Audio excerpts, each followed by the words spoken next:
The machines used by the machinist are called machine tools. Thousands of things we use every day are made with them. Or they are used in making other machines that make bicycles, electric motors, gasoline engines, in fact, most of the necessities and comforts of our modern lives.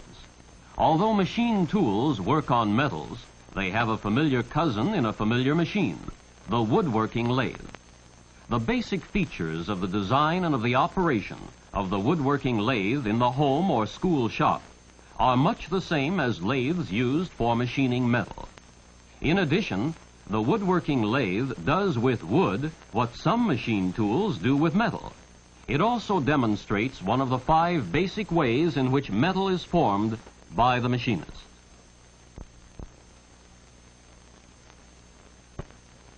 On this engine lathe, the machinist is producing a cylinder from a steel bar, in much the same manner our home craftsman was with the wooden cylinder in his woodworking lathe. This fundamental method of machining metal is called turning. In this case, a perfect cylinder of exact diameter is being made by the machinist. The tool that cuts this steel bar acts in much the same way as the chisel did in cutting the wood in the woodworking lathe.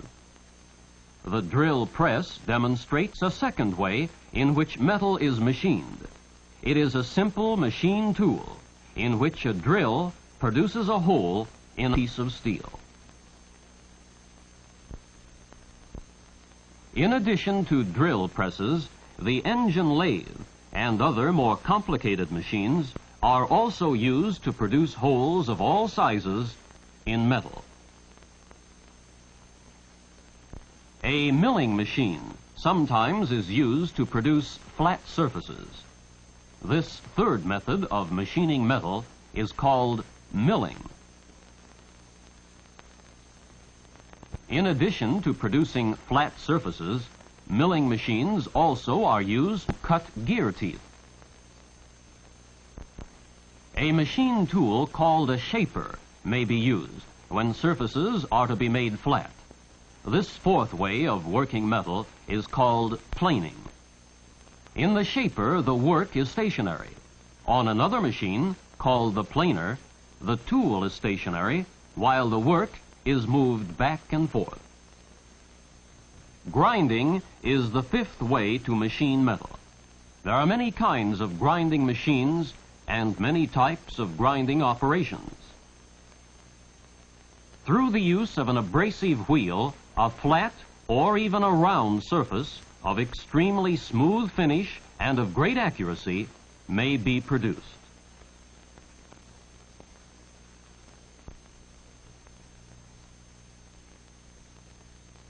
No matter where he works in the shop, the machinist must know how to read blueprints.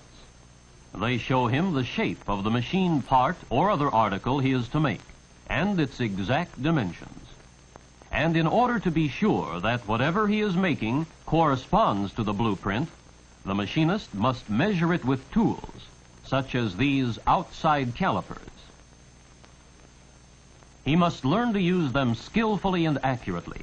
Some measuring tools are simple, or they may be more complicated, like the micrometer.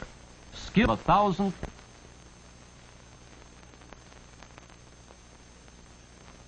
One of the introductions to shop work for the beginner is bench work. Filing metal to size, for example, is an amount of skill that can be learned through practice. Scraping is another type of bench work. To learn this hand operation, long practice and great skill is required, because extremely accurate surfaces, especially on machine parts, may be produced in this manner. Beginners in the machinist trade usually start work on a production job, where they do the same type of work each day. If they work on an automatic machine, little skill is required. On semi-automatic machines, like this turret lathe, more skill is required of the operator. He must know something of the tools he is employing and of their function and operation in order to operate his machine properly. He may even have to measure his work to check on its accuracy. When he learns how to set up work in the machines he is operating, the student machinist may be promoted to the position of setup man or line foreman and set up work in the machines for the less experienced operators.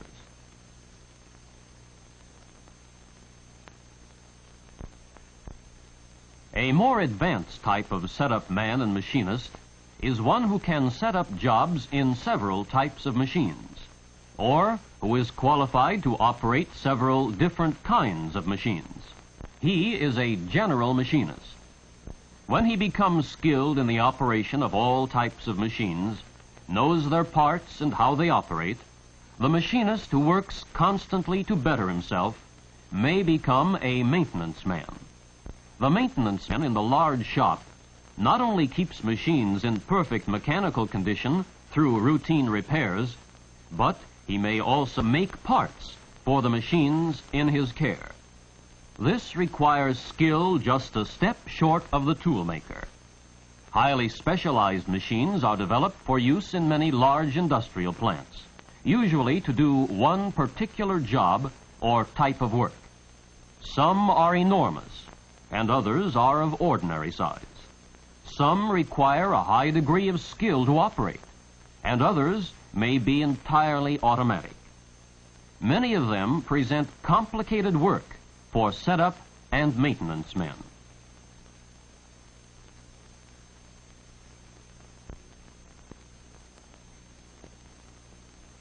The toolmaker is a highly skilled and experienced machinist. He may work within 1/1000th of an inch, a space no bigger than a hair, in making the original samples of a new job his shop is to produce, or in making precision tools that the machinists of his shop will use in producing some large-scale production job. Toolmakers may work in either the small job shop or they may have the best-paying jobs of the biggest shops. Skill in all phases of the machinist's craft plus experience are necessary before one can become a toolmaker. Closely akin to the toolmaker in skill and in precise work is the die maker. Frequently, the same man who makes tools will make dies, for in both jobs, ability to work accurately and precisely is essential. Long training and experience lie behind both the toolmaker and the die maker. The experienced tool or die maker who gains a full and complete knowledge of his trade and of machines may become a tool designer. Knowledge of machine principles and of higher mathematics are necessary in designing machine parts, tools, and jigs.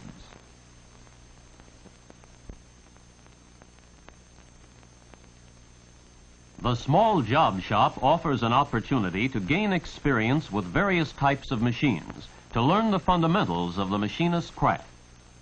Or one can begin as a helper to an experienced machinist in a larger shop. It is in this manner that many apprentices in big manufacturing plants begin. In addition to their work in the plant at machines, apprentices attend classes in mathematics, machine design, and science. School machine shops offer another opportunity for learning the machinist's trade. If you learn decimals and simple arithmetic in the classroom, if you like to work with your hands, if you like to make things, if you are not afraid of oil, grease, and dirt, if you like machinery, you can become a machinist. With that simple background, you can obtain a fairly good job. Day or night trade schools, either public or the reliable private trade schools, offer a sound background in machine shop practice. This is supplemented by classes in mechanical drawing and the simple arithmetic of fractions and their equivalents that will enable one to become a skilled machinist.